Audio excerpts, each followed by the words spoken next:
Chers amis, bonjour et joie nouvelle de se retrouver dans cette émission Ta parole est vérité, Jean 17, 17, la parole de Dieu qui est la vérité. Et puis c'est important qu'on puisse comprendre euh, que la parole de Dieu est vérité. On ne dit pas que la Bible est vérité, ni la Biblette, mais la parole. C'est pour ça que je vous rappelle toujours cette distinction entre Bible, Biblette et parole de Dieu qui est absolument capitale. Ignorer cette distinction devrait faire qu'on est interdit de prêcher la parole de Dieu. Parce que quelqu'un qui ne fait pas la distinction entre Bible, Biblette et parole de Dieu, forcément sera dans l'erreur. Et dès qu'on fait cette distinction, forcément, on comprend mieux ce qu'est la vérité de la vraie parole de Dieu. Voilà. Et la parole de Dieu qui a été donnée avant la Bible. Même sans la Bible, il y avait la parole de Dieu. Voilà. Alors, aujourd'hui, on va parler un petit peu de cette deuxième lecture dans l'Épître aux Philippiens, en ce 5e dimanche de Carême. L'année prochaine, 6e, ce sera le dimanche des Rameaux. On espère que chacun d'entre nous, pendant ce Carême, on fait un effort.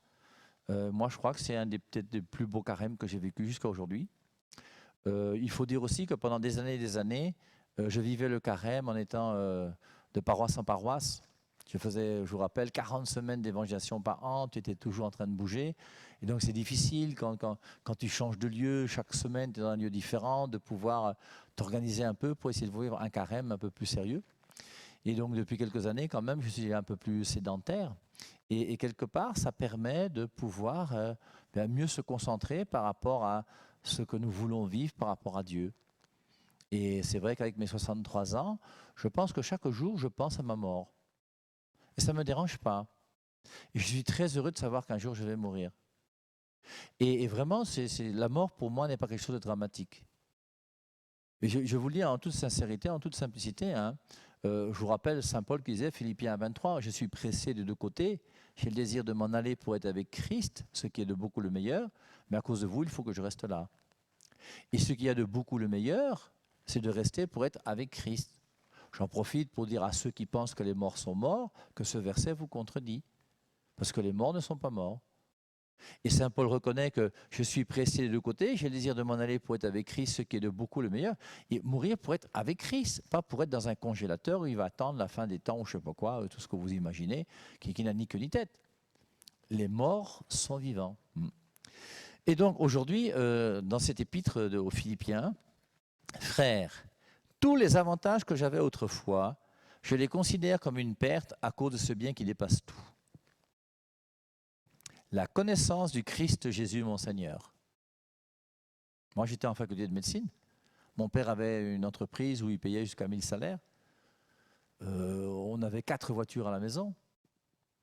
On vivait bien, la vie était bonne. Et c'est vrai que j'étais en faculté de médecine, tout allait bien, ça allait. Et j'ai rencontré Jésus-Christ. Et quand j'ai rencontré Jésus-Christ, tous les avantages que j'avais autrefois, je les considère comme une perte à cause de ce bien qui dépasse tout. Rappelez-vous cette parabole qui dit qu'un homme a trouvé une perle fine, rare, et comme il aime beaucoup les perles fines, qu'est-ce qu'il fait? Il a trouvé une perle fine, rare dans un champ, il va acheter le champ pour avoir la perle. Ça montre bien que nous, une fois qu'on a découvert la perle fine qui est Jésus-Christ, on est prêt à tout quitter pour suivre Jésus-Christ. Et c'est important que nous soyons capables de montrer à Dieu que réellement nous l'aimons. On montre à quelqu'un qu'on l'aime comment? Par les choix qu'on fait. Comment tu vas montrer à quelqu'un que tu l'aimes? En fonction des choix que tu fais. Tu as un gars que tu aimes beaucoup, qui est ton ami. Tu lui dis, je voudrais te voir ce soir. Il te fait comprendre que c'est impossible parce que le Cameroun joue. Tu comprends que le Cameroun passe avant toi. Maintenant, assume que le Cameroun passe avant toi et vois comment tu dois réagir. Et c'est en fonction des choix que tu fais que tu verras quels sont ces gens qui t'aiment et ceux qui ne t'aiment pas. Et donc, on voit, donc, il a choisi Jésus-Christ. Et à cause de Jésus-Christ, il considère tout comme une perte. Frère, tous les avantages que j'avais autrefois, je les considère comme une perte à cause de ce bien qui dépasse tout, la connaissance du Christ Jésus, mon Seigneur. Alors, on pourrait reprendre, vous savez, les témoins de Jéhovah, par exemple, aiment beaucoup le passage de Jean, chapitre 17, le verset 3. C'est la prière du Fils juste avant de mourir et d'entrer dans sa gloire. Avant de mourir, dans Jean 18, il est arrêté. Jean 19, il meurt. 20, 21, c'est la résurrection. Il fait une grande prière, Jean chapitre 17. Et dans Jean chapitre 17, il dit « La vie éternelle, c'est qu'ils te connaissent. La vie éternelle, c'est qu'ils te connaissent, toi, le seul vrai Dieu, et celui que tu as envoyé, Jésus-Christ.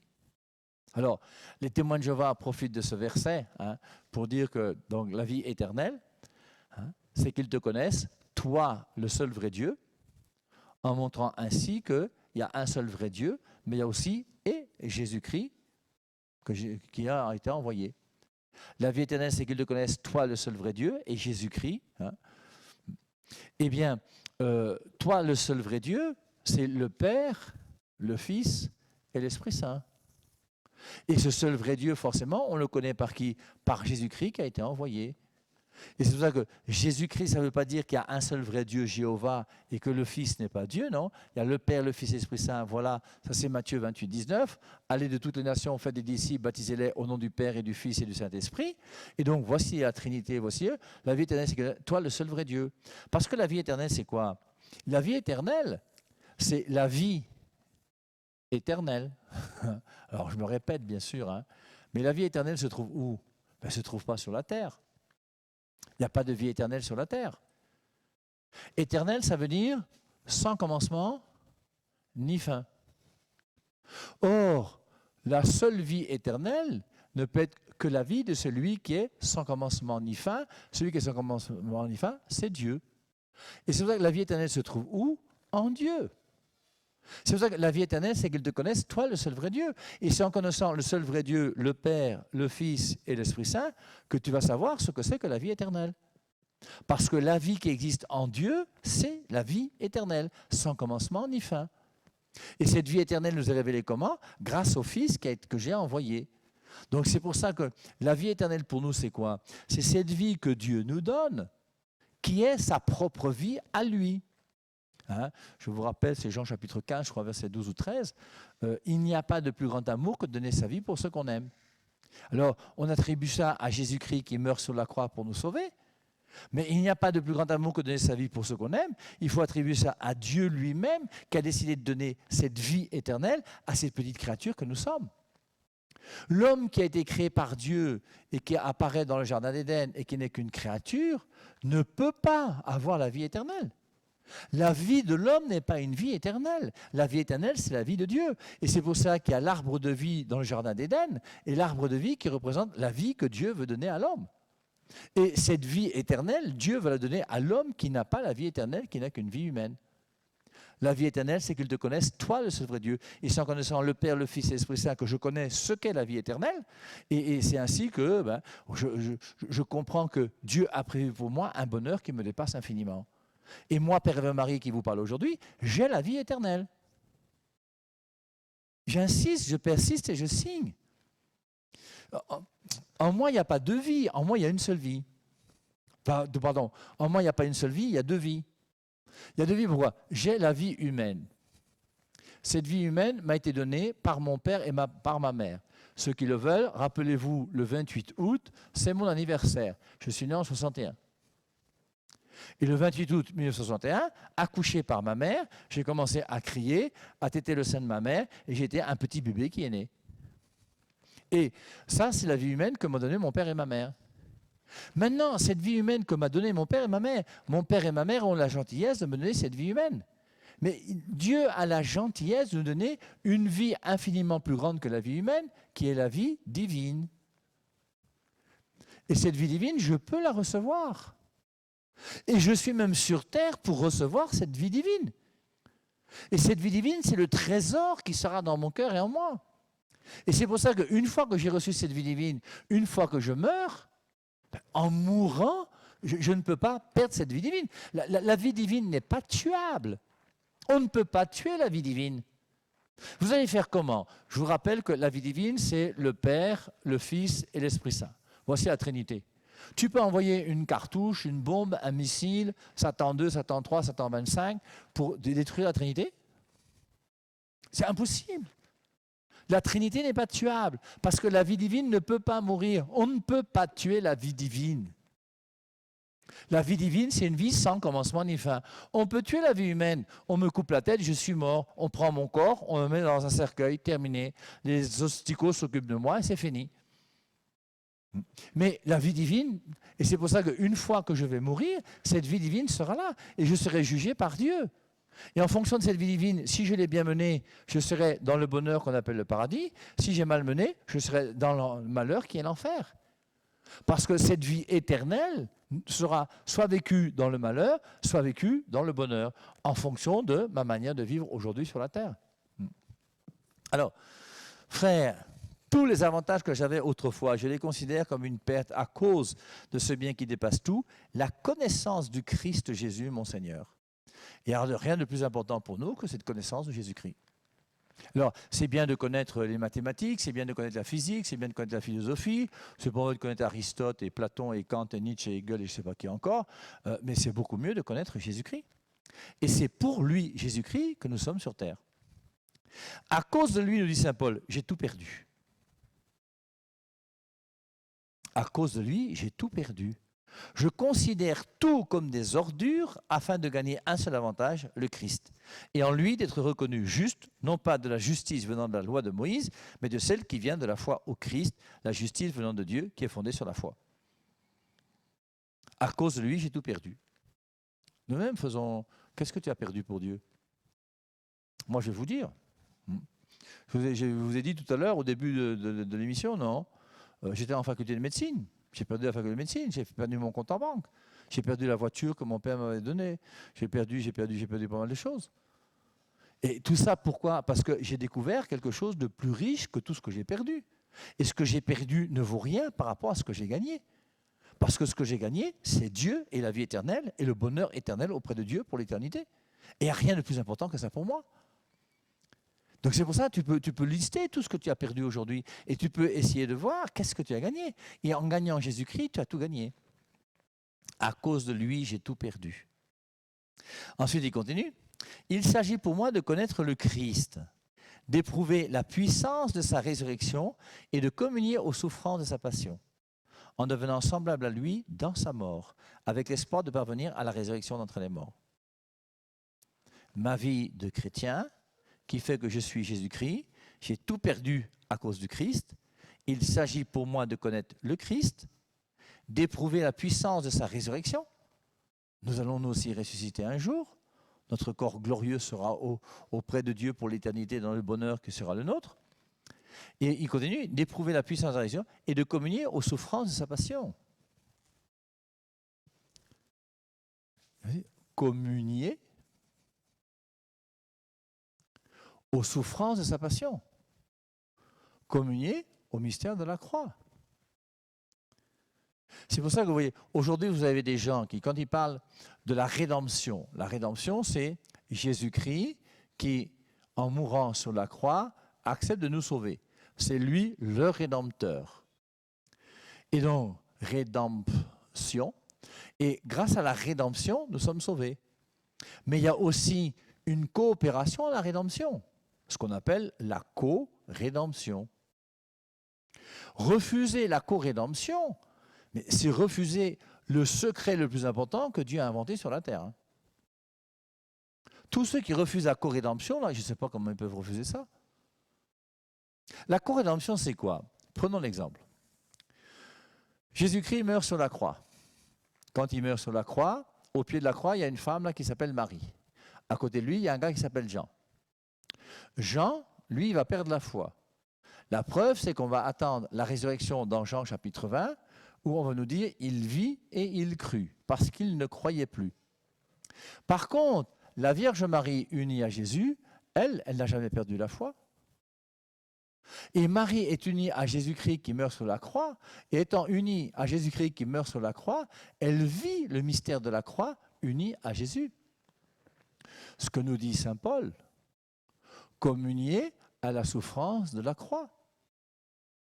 On peut reprendre, si vous voulez, Matthieu chapitre 10, à partir du verset 34, où Jésus-Christ dit « Je ne suis pas venu apporter la paix sur la terre, mais l'épée. » Il continue en disant, je vous lis, « Ne pensez pas que je sois venu apporter la paix sur la terre. Je ne suis pas venu apporter la paix, mais l'épée. » Alors, est-ce que c'est vrai ou est-ce que c'est faux? Forcément, c'est vrai, puisque c'est biblique. Mais même si c'est biblique, vous voyez, le biblique, il faut bien le comprendre, parce que sinon, hein. Et justement, Jésus-Christ est venu apporter la paix. C'est ce qu'il dit même dans Jean chapitre 14, verset 27. Je vous laisse la paix, je vous donne ma paix. Alors, il laisse la paix et maintenant il dit, je ne suis pas venu, je ne pensais pas que je sois venu apporter la paix sur la terre, je ne suis pas venu apporter la paix, mais l'épée. Il est venu apporter la paix intérieure. Cette paix qui habite tous les chrétiens et qui fait qu'ils dorment tranquillement tous les soirs parce qu'ils ont leur conscience claire face à Dieu. Ils n'ont rien à se reprocher et ils dorment du sommeil du juste. Et cette paix-là, qui est intérieure, ne sera pas une paix extérieure. Extérieurement, forcément, j'aurai des ennemis. Parce qu'à partir du moment où je prêche l'évangile de Jésus-Christ, tous ceux qui sont contre l'évangile de Jésus-Christ vont s'agresser à moi. À partir du moment où je vis l'évangile de Jésus-Christ, j'arrive dans un bureau où il y a des chocos bizarres, des signatures bizarres, des dossiers bizarres, on gère les choses d'une manière un peu malhonnête. Toi, tu viens et tu mets les choses droites, tu auras la rectitude, mais tu seras détesté. C'est pour ça qu'il dit, car je suis venu mettre la division entre l'homme et son père. Et il y a des gens qui sont divisés dans une même famille. Et il y a des enfants qui seront divisés de leurs parents. Quand ton père te dit, va chez les marabouts, et au bout d'un moment, toi, tu as grandi, tu fais comme moi ton père, comment je ne peux pas aller chez les marabouts, je suis chrétien. Je ne suis pas chrétien comme toi, qui est un chrétien qui va à la messe, mais qui est un païen. Moi, je suis un vrai chrétien qui aime Jésus-Christ, qui fait confiance à Jésus-Christ. Et à cause de ça, je ne peux plus jamais aller chez un marabout. Maintenant, ne t'inquiète pas, que je n'aille pas me protéger chez tes marabouts. Ne crois pas que c'est ça qui va me tuer. Fais-moi confiance et si tu peux, dans quelque temps, toi aussi, convertis-toi pour devenir chrétien. Car je suis venu mettre la division entre l'homme et son père, entre la fille et sa mère, entre la belle-fille et sa belle-mère. Et l'homme aura pour ennemi les gens de sa maison. Celui qui aime père ou mère plus que moi n'est pas digne de moi. Est-ce que tu préfères Dieu à ton père et à ta mère? Je reprends. Est-ce que tu préfères Dieu à ton père et à ta mère? Est-ce que tu es capable de désobéir à ton père et à ta mère quand ton père et ta mère te demandent de poser un acte qui est contraire à ce que Dieu veut? Donc celui qui aime père ou mère plus que moi n'est pas digne de moi, et celui qui aime fils ou fille plus que moi n'est pas digne de moi. Celui qui ne prend pas sa croix et ne me suit pas n'est pas digne de moi. Donc nous avons le devoir de prendre notre croix. Communier à la croix. Qui a communié à la croix? C'est Marie en premier lieu. Et Marie a coopéré à la croix de Jésus-Christ. Je vous rappelle ce passage de Colossiens, chapitre 1, le verset 24, où Saint Paul dit: je me réjouis des souffrances que j'endure pour vous, et j'achève en ma chair ce qui manque aux souffrances du Christ pour son corps qui est l'Église. Alors, si on avait le temps, il faudrait écrire ce verset en entier. Saint Paul nous dit, je me réjouis des souffrances que j'endure pour vous. Il se réjouit de la croix qu'il porte. Je vous rappelle que Sainte Thérèse d'Enfant Jésus dira la même chose. Elle dira, j'ai aimé la souffrance. Et personne d'entre nous n'aime la souffrance. La souffrance n'est pas aimable. Je n'ai jamais vu quelqu'un se lever le matin, commencer à prendre un marteau et taper sur ses mains en disant, au nom de Jésus-Christ, je voudrais souffrir. Non. Et le faire ne serait pas très intelligent. Mais par contre, il y a des souffrances qui nous sont imposées par le monde extérieur dans lequel nous vivons. Rappelez-vous les béatitudes dans Matthieu chapitre 5 ou dans Luc, je crois, chapitre 6, où il y a 7 béatitudes dans Matthieu, 3 dans Luc, et il y a une dernière béatitude dans Matthieu et dans Luc qui sont la béatitude des persécutés. Heureux êtes-vous si l'on vous persécute. Et forcément, nous sommes tous persécutés. Et dans ces persécutions, nous souffrons. Cette souffrance, nous devons être capables de l'accueillir. Et nous accueillons cette souffrance que nous unissons à celle de Jésus-Christ pour que ça puisse porter du fruit. Je me réjouis des souffrances que j'endure pour vous, et j'achève en ma chair ce qui manque aux souffrances du Christ pour son corps qui est l'Église. Est-ce que vous saviez qu'il manque quelque chose aux souffrances du Christ pour son corps qui est l'Église? Ce n'est pas moi qui le dis, c'est l'apôtre Paul. Et c'est pour ça qu'on dit que Dieu a tout achevé, tout est fini, tout est clair, tout est beau. Ben oui, mais il y a quand même notre coopération qui est présente aussi.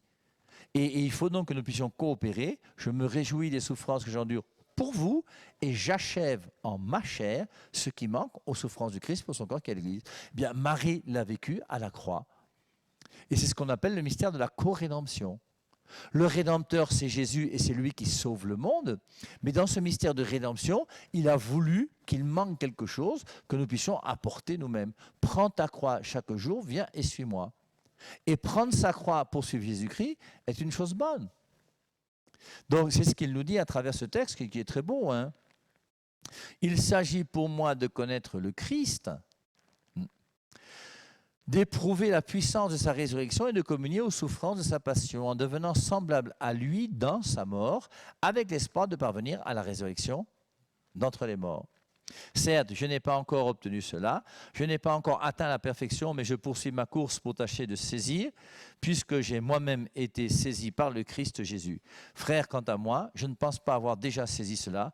Une seule chose compte, oubliant ce qui est en arrière et lancé vers l'avant, je cours vers le but en vue du prix auquel Dieu nous appelle là-haut. Alors, maintenant on va continuer avec l'évangile du jour. L'évangile du jour qui lui aussi est très intéressant. Dans l'évangile du jour, nous avons Jean chapitre 8. Alors Jean chapitre 8, je crois que tout le monde connaît, c'est la femme adultère. Et la femme adultère dans Jean chapitre 8 nous montre bien comment Dieu va aussi manifester sa miséricorde à cette femme. La semaine dernière, on a parlé de la miséricorde dans Luc au chapitre 15, le fils prodigue. Et l'Église continue aujourd'hui en demandant qu'on réfléchisse encore sur la miséricorde à travers Jean chapitre 8. Et je trouve que la miséricorde de Jésus-Christ dans Jean 8 est au moins aussi belle que celle de Luc 15, le fils prodigue. Alors, ce qui est intéressant dans Jean 8 aussi, vous voyez, c'est que en ce temps-là, Jésus s'en alla au mont des Oliviers. Dès l'aurore, il retourna au temple. Comme tout le peuple venait à lui, il s'assied et se mit à enseigner. Les scribes et les pharisiens, toujours eux, les scribes et les pharisiens lui amènent une femme qu'on avait surprise en situation d'adultère. Ils la mettent au milieu et disent à Jésus, « Maître, cette femme a été prise en flagrant délit d'adultère. Or, dans la loi, Moïse nous a ordonné de lapider ces femmes-là. Et toi, que dis-tu » Il parlait ainsi pour le mettre à l'épreuve afin de pouvoir l'accuser.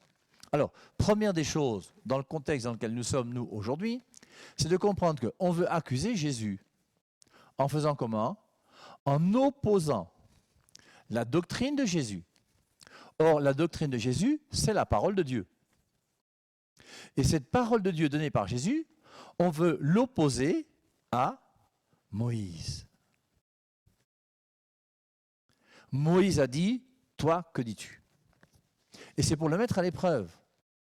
Maintenant, ce qui m'intéresse, moi, c'est quoi ? C'est comprendre aujourd'hui comment est-ce que nous faisons.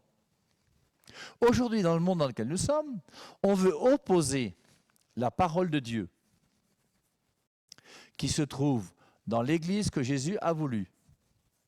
Jésus a fondé une église qui est sainte et sans tache. C'est Éphésiens chapitre 5, versets 25, 26, 27.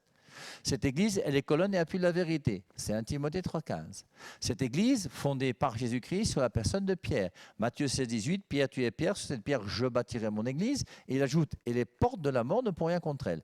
Les portes de la mort, c'est le péché. Le péché ne peut rien contre l'église du Christ bâtie sur Pierre.